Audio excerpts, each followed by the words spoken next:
stretch. Get some fresh air, I hope. No? Some of you took a nap? Okay. All right, good. I hope you want to continue that nap now.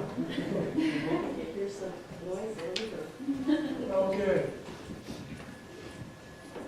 I hope you were blessed by that last presentation.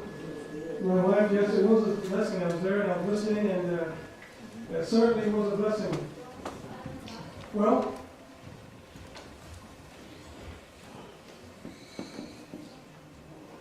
my name is Ron Porterfield.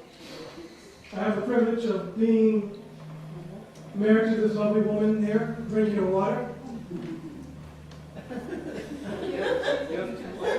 Please don't choke, dear. That's a bit much. We're both drinking. Yes, yes. We talked about that before, the importance of how to take care of your brain. A couple of nights ago, my wife was talking about that. The importance of drinking water. Well, I hope that you will come out and see us again tomorrow and also on Monday. It may be cold outside, but it will be warm in here. And we will certainly be rehearsing some wonderful principles that the Lord has given us.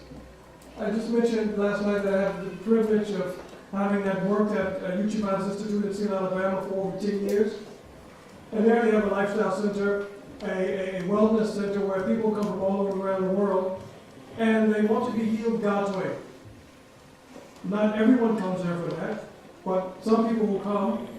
They are tired of the way things are done conventionally. They're tired of the drugs, or they may be still taking some medications, but they want to have things done in a more natural way. So I've had the benefit of working there as a lifestyle counselor and also training many for a number of years, and had the opportunity to go around the world and to teach and to do some training. And now my wife, we can have the blessing of going places together and to be used by the Lord. For the next few minutes, I want to talk with you around the subject of the good news about bad genes and the power of choice. Have you ever heard someone say that I just have bad genes? And, many times, perhaps that can be an excuse. Perhaps there's some truth to it, but as we, for the next few minutes, discuss this a little bit, hopefully we can get a little bit more clarity on the matter. All right, we're covering just a little bit of anatomy and physiology. By the way, I'm not a genealogist or anything like that. But I start with the question, what is a gene? Well, it is a special stretch of DNA, a sequence of, and I promise I won't get real technical here. I'm going to keep it very simple. A sequence of A's, T's, C's, and G's. Almost sounds like the alphabet, doesn't it? And we'll look at it in a moment, just exactly what those A's, T's, C's, and G's are. What genes contain, and you all know this, so I feel like I'm rehearsing some of this, because I hear some of you are nurses, so you have this. They contain our genetic information, and for a cell to read and to use. Anyone do computer programming or anything like that? Or yes, okay, good.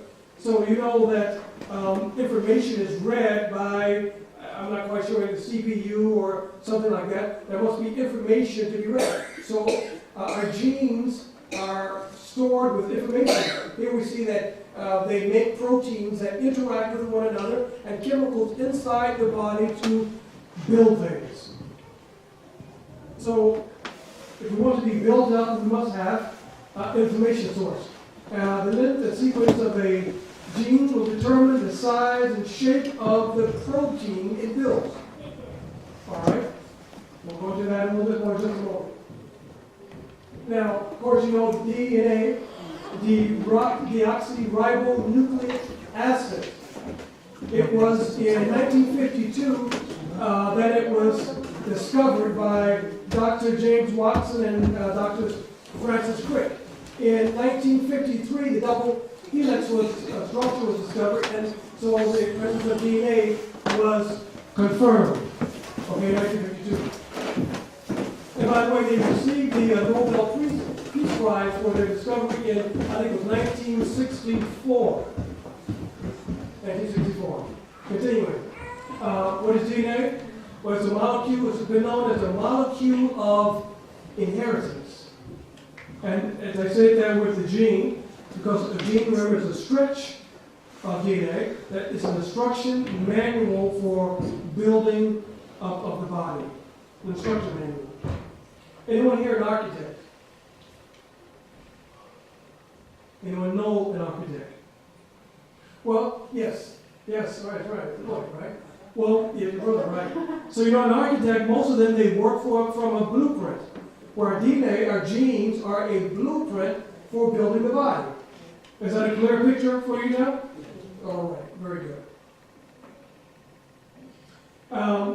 This is you recognize this, it looks like that twisted ladder, the DNA helix, right?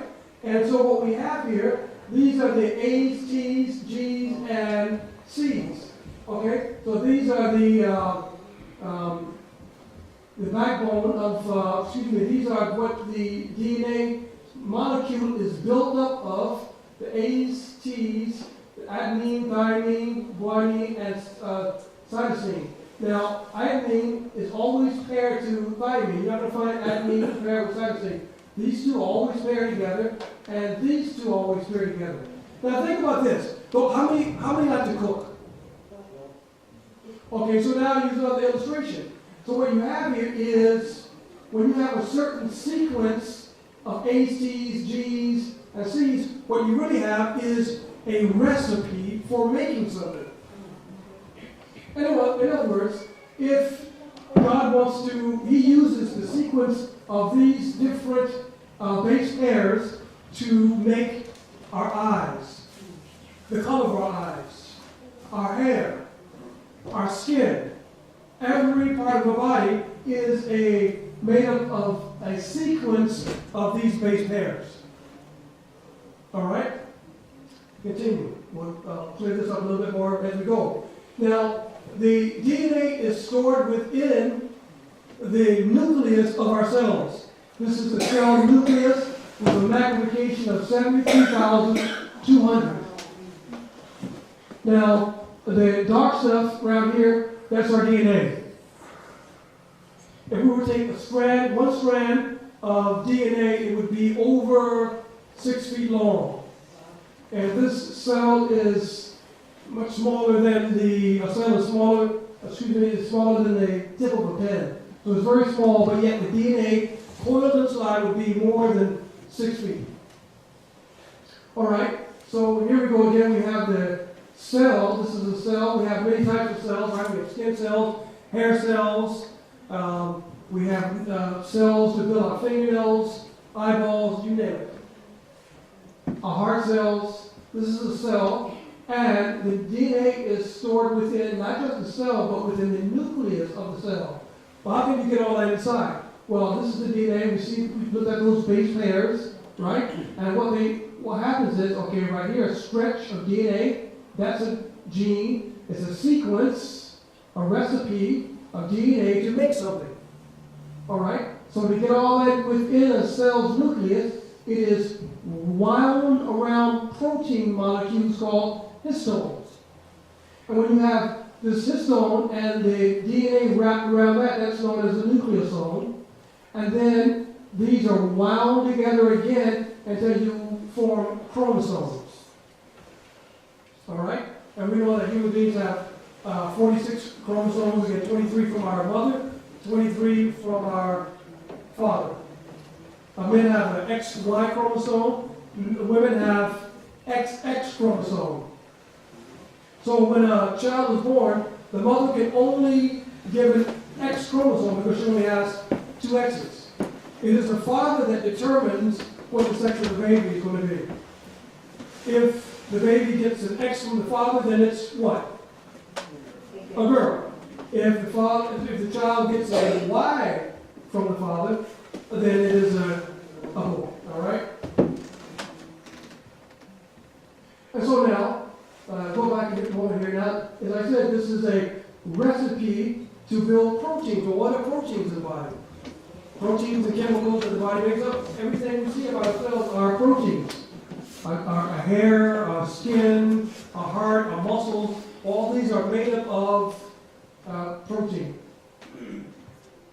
So we have the DNA inside the cell, and then we have an RNA molecule, and the RNA does not go outside of the nucleus. We have RNA, which comes in and is a transcriber for the DNA. So the RNA comes in and transcribes the DNA, and it is able to go through pores of the nucleus out into the cytoplasm. So we see the DNA, the RNA transcribes, transcription from DNA to RNA, we have transcription, and then that information is translated into amino acids, of which you know we probably have about 20 amino acids, and from that amino acids, it folds into protein, which makes up our body. So far, so good? Everyone with me? Okay. I'm going to try to be less technical. All right. My wife says, thank you. She's sitting here. Well, okay. All right. Some of you might have heard of the Human Genome Project. It was an international research program, and their goal was the complete mapping and understanding of all the genes of the human body, so that they could know how they work, that they could know the complete sequence of everything. In other words, they would want to know the gene sequence for making blue eyes, the gene sequence for making brown eyes, for heart and all this. Unfortunately, it may go off in an effort to be able to help cure disease and all that. Unfortunately, it may go other ways as far as cloning and all that type of thing. But you will have to do that. All of our genes together are known as the genome. And we have about 20,500 genes. All right. Identical twins, they have the same genetic, here's something now, it's interesting, that identical twins have the same genetic information. The same absolute genetic information. But we know that when they grow up, they can become different. We can see differences. And so what we want to look at now is, why is that? If you have the same identical genetic information, it should be the same, right? So we see here identical twins. Times in an article, this is back in 2010, and they were looking at the question of destiny or choice. They had it on the cover there. It says, why your DNA isn't your destiny. They go on to say that the new science of epigenetics reveals how the choices you make can change your genes and those of your kids. So someone may say, well, I just got bad genes. But as science have been looking at this now, the epigenome, and going a little deeper into this field in the past, I guess, 15 or so years now, they've been coming to see things a little differently. Because before, your DNA was what you get in your DNA, that was it. It's solid, it's fixed, and there's no changing from that. All right? Well, let's look at epigenetics a little further. That's the study of inherited changes in gene expression not resulting from a change in the DNA sequence. So now, those double helix structures that we saw, we cannot change that. In other words, I cannot change the color of my eye. If you have blue eyes, you have blue eyes. Now, I know those fake lenses were coming out years ago, and you could actually put on brown, or I could put on blue, and whatever, but that's not actually changing the color, that's masking. In other words, my type of hair is my type of hair. So there's no changing that. There's no really me changing being a male. There's no really way that a woman can change being a man. If they did that change and they were to have a DNA test, those that made that change would still have the same chromosomes. So Bruce may not be Caitlin, but Bruce still has an XY chromosome. So, anyway, the genome is more than just DNA. It's more than just DNA, and here where it becomes more interesting. All right? So there's been questions or thoughts proposed in past years, nature versus nurture. Well, I have my genes, I have just bad genes. It's genetics versus environment.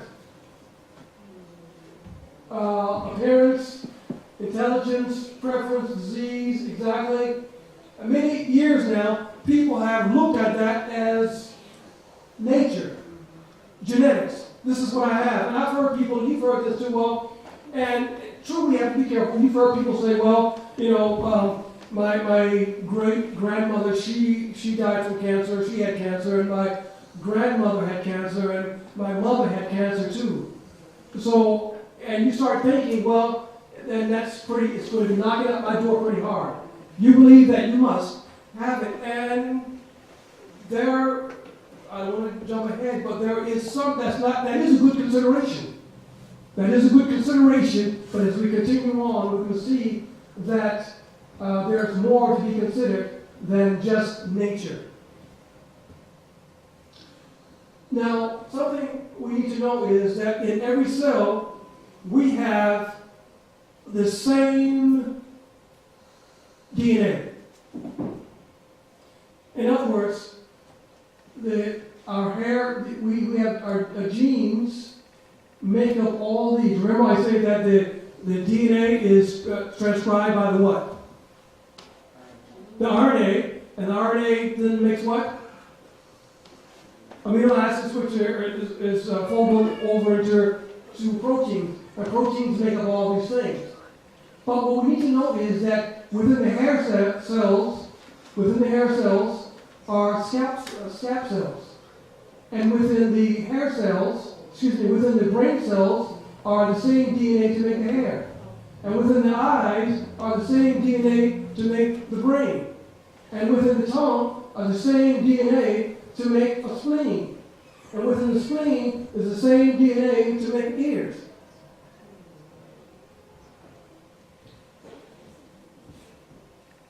So, what keeps us from having an eyeball on our right hand? If all our cells if the DNA in all of our cells are the same, aren't you so glad that you don't have an ear on your nose? I mean, if the DNA is the same in every cell, why is it that we don't have these strange features? Robert? I'm sorry to interrupt you. This is a very interesting presentation. I have had a question for years. A lady said to me, my daughter has 2 children. Mm-hmm. When they were little, I knew that the boy was going to be a homosexual. And this is something what happened. Okay. As you observe. So what went wrong with the genes, DNA, and all this stuff? Why he came up like that? Well, of course, the quick answer is sin, but as we go on, as you continue listening, we may be able to answer that somewhat. I'm not sure, but you may get some more ideas as we continue. All right? So, we should be thankful that on our right thumb, that we have a right thumb with the right thumbnail on the right hand next to the right index finger. So this idea of epigenetics, by the way, epigenetics, that's what we're talking about right now. Epi means above or upon. Epi means above or upon, so that we have our genetics, but then we have something else working above or upon our genes. the gene is fixed. But then now let us continue, as we continue to see that there is something above or upon that has some influence. Let's look at this right here and discover, I think I have this out of sequence, but anyway, we'll go with it anyway. And the results of how epigenetics can work. It can certainly impact the individual. Yes? It can impact our child. That's the question the brother was asking about. It can impact the grandchild. And perhaps even the great-grandchild. Does this bring to mind any verse that you know from the Bible? Generation to generation, okay. Anyone come a little closer for me? Brother Joe, I feel like your poise to give me the answer. That's it? That's it, the third and the fourth generation. All right? So there was a study done.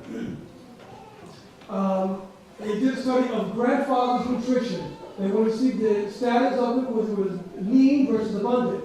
And between the age when the grandfathers were 9 and 12 years old. And what the greatest impact would be upon the grandsons. So this is some of the things they found. They found that nutrition switched genes off or on. Nutrition switched genes off or on, and they found that diet exerts the strongest effect on gene expression. Now, as I said before, with our genetics, the DNA stays fixed. But there are certain things that will cause our genes to be expressed in a different way, in different ways. And so what they found here is that nutrition switch genes off or on. And that's going to be dependent upon what type of nutrition we're having. I'll try to come a little bit more closer as we continue. Yes? I have a question here. So talking about nutrition, can allergies affect the gene expression? Because my daughter's type 1 diabetic, and I remember hearing what was that guy's name? Dr. Sandy, I think it was. Yes. He told me that something must have switched on or off the gene. And there's a strong connection with type 1 diabetics with celiac disease. Mm-hmm. So I'm just wondering if that could have been the trigger. Well, I don't know about the allergies being a trigger. Maybe it could, but there must be something that triggered a gene to bring about the allergies. It could be something environmental. And then that, in turn, could be impacting her diabetes or whatever. Is that clear? No? So what I'm saying is that you said that she has allergies. No, because she's type 1 diabetic, there's a very high risk that she's going to have celiac disease later in life. Okay. So I had taken her off gluten for a while. All right. And she had headaches and stomach aches that went away. And I'm just wondering if that was like a precursor of the switch off the genes. It could be. It could be. We have to talk together a little bit more and really look at everything to try to find out exactly what it was for her. You know, we can't say just, okay, yes, that was it. So, all right, we were looking at a study that was done with a group of 3 groups of pregnant rats. We have those that were fed a balanced diet. We have those that were fed a high-fat diet. And then we have a crossover group where the high-fat kids, or the pups of the rats, that were cared for by the balanced diet mom. What happened is that the pups that were fed the high-fat diet, the moms were fed on the high-fat diet, and the pups preferred the high-fat diet because the moms were fed on that, and that's what they fed them. Okay. And then the crossover group is that the high-fat kids, they cared for a balanced diet by the moms. Then their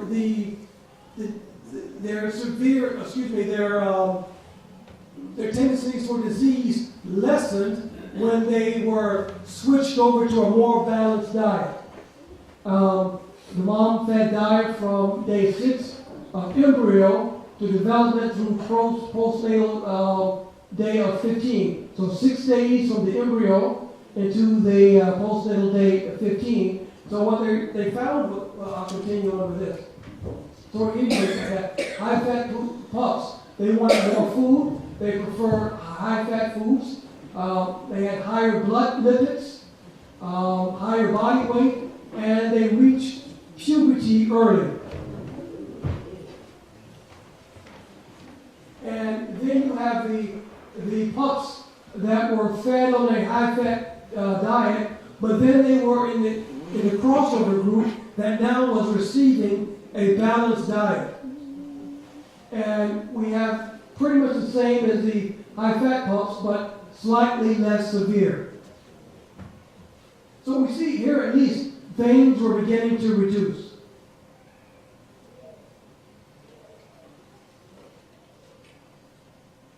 All right, I'm going to skip that. All right, here we are. So epigenetics is who you are, written in both pen and pencil. Things that are written in pen cannot be changed. That's your height, skin color, eye color, etc. That's DNA. Things written in pencil can be changed.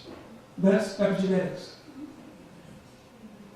So what we want to look at is the things that can be changed. Because many times, as far as genetics is concerned, we accept that things must be. Well, my mother had diabetes, and so I must have it. My grandmother had diabetes. As a matter of fact, she died from a stroke. My brother has diabetes. But I praise the Lord that I don't have diabetes. So, nature versus nurture. We can have identical twins, but we can have, based on the diet and lifestyle, a difference occurring between those, even though they have the same genetic information. Some might say, well, you know what? My mother and my grandmother were overweight, so I'm prone to that as well. But it is based on the turning on and switching on and switching off of certain genes that come about by our diet and our lifestyle. They found that diet is the number one thing that can influence our epigenetics.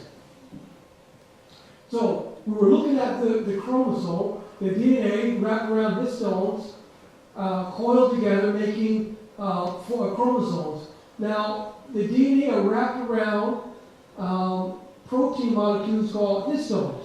Now, here's where we get, don't let me lose you now, stay with me. Stay with me, because it'll get better. The histone molecules have tails. They have tails. And I won't get into all the technical language. But there are certain things that bring about the expression that will influence the expression of the DNA molecules. I mentioned diet, our lifestyle, exercise, all these things, they will influence. In other words, let's say these tails right here, these are tags right here. Acetyl and methyl tags, there's other ones as well. And based on the lifestyle that we take up, we will tag these molecules, which will then switch on or switch off certain genes. For instance, let's say that we have a heredity, a lineage that has cancer in it. And we eat vegetables, we eat a really good diet, then the cancer genes can actually be switched off. Did you get that? It's like a dimmer switch. It's like a dimmer switch. If there was a dimmer switch on that wall in the room, our lifestyle can either, it can influence how bright the light is, whether the light is on at all, and how loud, is it loud or does it whisper? Yes, perhaps our parents had diabetes, cancer, and all these things, but there are certain things that we do that will influence if the cancer gene, if the diabetes genes are turned on and become that raging tiger within our body. And certainly, brother, this could answer your question as well. Perhaps perhaps a parent was given into a certain lifestyle of the grandparent or whoever that opened up a propensity for certain things. I don't know. But certainly we live in a world where these things are going to be, and there is our environmental causes as well. So, genes, they are turned on or off by environmental influences, that is nutrigenomics, that is the study of how nutrition impacts our genes, especially in the area of disease. Genes and their switch settings are inherited, that means they're transgenerational. So let's say you like smoking cigarettes. Right? All right. You like smoking cigarettes, and then you become a woman, becomes pregnant. But, before you stop smoking, maybe, well before you become pregnant, right? And then you have the baby. What it's saying is because you have turned on certain genes within your body, because you have that habit, when the baby is born, these switch settings can be inherited. So the child may be born with later in life with a propensity to want to smoke. But the thing about these things is that the settings, switches such as this, can be turned off. The part of genetics that I cannot change is my eye color. You see the difference? That my eye color is written in pen. A desire to smoke is written in pencil. Is everyone getting this? Yes? Anyone lost yet? No? Okay. So, offspring start life with the gene switch positioned by environmental influences exerted upon their ancestors. All right. Genetic disease, let's take for instance, we know that certain population groups are more prone to get certain diseases. It's said in the United States that black people and Native Americans, Hispanic